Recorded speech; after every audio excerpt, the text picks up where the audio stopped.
Hey everybody, it's Jason Blaha here now that my 2 informative videos are done for the day, which definitely included a deadlift workout. So you guys go check that out if you guys want to learn a little bit about deficit deadlifts, why I'm using them, discussion of the mixed grip, all that. I've got all that up for the day. But now it's time to talk about current events in the online fitness community. So let me put on my +5 hat of weaponsmithing, work on skilling up my crafting a little bit, and let's talk about our boy Mike Rashid again. I hadn't checked in on Mike for a while. I thought, you know what, this would be a good day to check back in. I've been covering other stuff, my dog, all sorts of other things. Let's see what Mike is up to, because I hadn't checked in a couple weeks at least to his page, and I look at it's nothing but boxing stuff. Nothing but boxing stuff. He's turned a 500,000 subscriber YouTube channel into a boxing channel. Now the funniest part, and I'm going to get to some of his little marketing and stuff, because he even had to go into the video there. I went to look. He was announcing a pro fight debut. He's going to do a pro fight. Now, he doesn't have a pro fight set up. He said in the video that he has such a passion for boxing. He used to be an amateur boxer back in his early 20s and everything. And he really wants to get back in boxing. And he said he is going to become a pro boxer at 40. He's 40 now, same age as me. Said he's going to become a pro boxer. And he's like, well, I know, most people will say that's impossible. Most people are getting out of the game at 40, but I'm 40 and I'm going to turn pro. Now, this is a guy who hasn't fought a match in a really, really long time, and he is 40. And I think this is just more marketing and wishful thinking on his part. Because, let's look at the way Mike markets stuff. And I'm not saying he probably doesn't have a passion for boxing. I'm sure he does. But you don't go from having been an amateur and never turned pro in any sport to suddenly being 40 and having done completely different endeavors and suddenly turning pro in a sport like boxing. He's just going to turn pro? Is he going to pay a big enough fee because he makes enough money off YouTube and stuff he can just pay to become pro? I don't know. I don't know if it works that way. I don't think it does. Professional means you actually earn a living at something. Now, that being said, it's funny he threw all his other little gimmicks in there, because let's look at the thing. We know that he was involved in this whole WFN scandal. And sorry, I got Nova over there barking. He's barking at the squirrels. Just a FYI, Vegan Gains kind of came into my channel when I announced Nova yesterday and goes, did you just decide you're going to arbitrarily not eat this animal? And I'm like, yeah, I decided that, because I decided he's family, arbitrarily decided I'm not going to eat him. I'm not going to eat him because I like dogs. I wouldn't eat a dog anyways. I wouldn't do that. But, I'm having a problem because I got these 3 squirrels that I feed to come up and I hand feed them and everything. And I wasn't planning on eating them either, but the dog wants to eat them and he barks at them. He really is after those squirrels. He's obsessed with those squirrels. And I'm like, what should I do? And, Richard, a.k.a. Vegan Gains, didn't reply back to me yet on that. I'm like, what should I do? My dog wants to eat the squirrels. Should I let him eat them? What do I do here? The ethical dilemma for me. But speaking of vegans, that's kind of one of the things that Rashid likes to talk about, right? It's one of the things he likes to talk about, is he pretends like he's becoming vegan. Because what are the 3 things that he hits upon? He hits upon all 3 of the biggest fads out there in the fitness world and diets, doesn't he? Veganism, that's a big fad diet. Ketogenic, which is usually the opposite end of the extreme, because he markets products to ketogenic, and then intermittent fasters because he only eats 1 meal a day.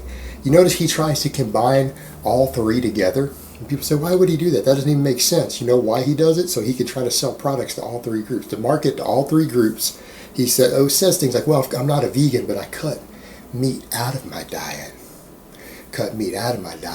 And I'm kind of working towards veganism. I'm not saying I'm going to become one, but I'm slowly working that direction. And I won't necessarily become one, but I might. I see myself moving that way. You see how he does that is to get all these vegans. Vegans are really militant and active in the online fitness community. They're a tiny, tiny minority of people. They're like less than 1% of people are vegans. But they're very active, and so he's trying to win that group over. Make money off of him. Even though he's not one of them, he's not really going to go vegan. To be honest here, he's not. But he doesn't eat meat, he says. Okay, that's fine. And he even markets now a vegan protein. Why? So he can get these people to buy his products. And, as if anyone needs to buy a protein powder. Of course, what he always says, you don't need supplements, but they damn sure help, is marketing. He's just trying to hustle these people. He just wants to sell shit to vegans. That's all it is. That's all it is. That's what he's doing. So he's got that. And then, of course, he sells products to ketogenic dieters, even though he's not keto. He's not really keto, but he's like, well, I eat one meal a day, so it's kind of keto. And I market products to ketogenic dieters. Ketogenic diets are ridiculous. I've covered countless videos on that, but he tries to market to this too. So he sells products around ketogenic diets and claims his diet is like, I guess, semi-keto, but not really. But because he fasts and stuff, it might be kind of in ketosis and, whatever. But he follows an almost vegan diet, almost keto diet, right? And then he eats one meal a day so he can talk about intermittent fasting. And what does he do? Selling supplements that help intermittent fasters because it gives them energy and stuff during their fasted window. It's all marketing. It's all marketing. He's just selling crap. He doesn't believe in any of this. And the thing is, that's why it's so hilarious, is that anyone falls for it because he combines the three biggest fad diet types together so that he can try to sell products to all three groups. And it's totally shady and ridiculous. I mean, I can applaud him for the marketing, but it's very clearly obvious what he's doing. It's come on, dude. He doesn't believe in any of it. And he knows these products don't work. He knows these things don't work. But he does all that, throws it all together.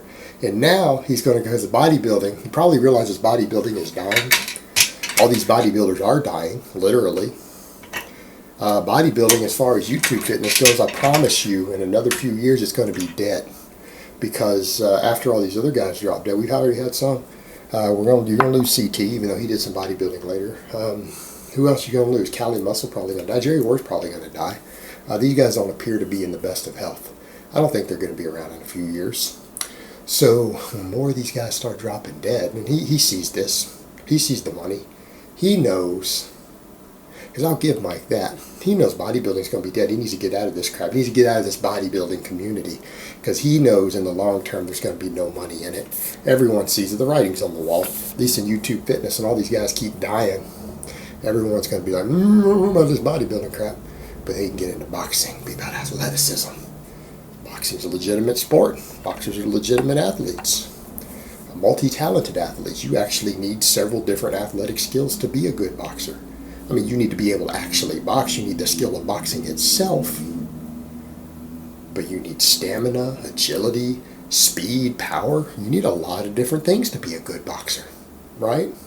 Anyone who's watched boxers or box, I've never been a boxer, but I've seen enough boxers and I know enough about sports sciences to know most of your good boxers are very, very talented in multiple athletic areas. The sport requires it. They're well-rounded athletes for the most part. He's going to go pro boxing.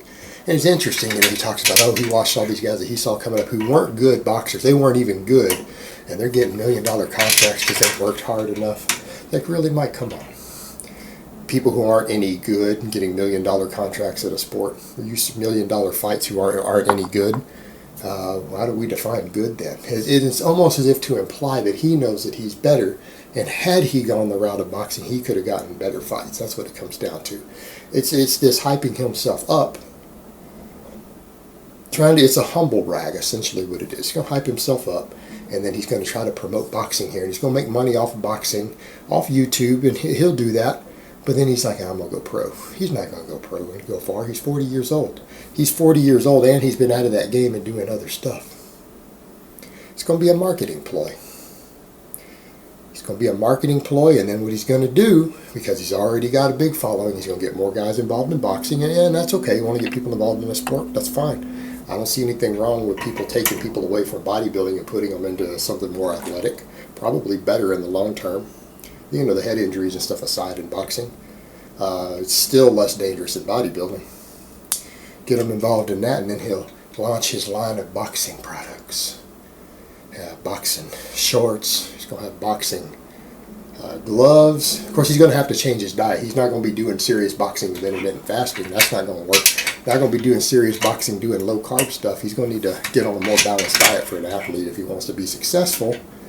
But, who knows? He'll be able to market some products around what that new diet is that he goes into boxing, and he's going to sell boxing merchandise, and he's going to make a bunch of money. He probably will. Probably will. But is he going to be a great boxer? No. No, he was an amateur well over a decade ago. Hasn't really fought in a long time, and he's 40 years old now. Some people say, oh, you wait and see. Don't be a naysayer. All right, guys. This is a guy who's been involved in multiple hustles and scams already online. All right. This is a two-bit con man who's been involved with the WFN scandal, sells junk keto stuff now that we know the science doesn't back this stuff. He sells a bunch of trendy nonsense to every single fad diet known to man, and been involved in a big illegal drug scandal, marketing that and everything else. Come on, guys. It's just going to be another hustle. It's going to be another hustle. Pro boxing at 40. You might find an organization that'll let him sign up as a professional, but I promise you there's not going to be any real money on any fights that he does unless it's YouTube-based money, meaning something related to the bodybuilding industry or supplement industry sponsors something there. But as far as a legitimate fight, he's not going to get that. Not going to get it, but that's okay. He's going to hype it up, and he's going to sell products and boxing gloves and his own boxing shorts and boxing shoes and socks with his little Mike Rashid socks and everything else, and wraps for your hands with his logos on them. And he'll sell you supplements to go with it to make you a better boxer. And that's what it's going to be all about. All right, guys, but that's really all I have to say on that today. I hope it's been informative, and I will talk to you guys next time.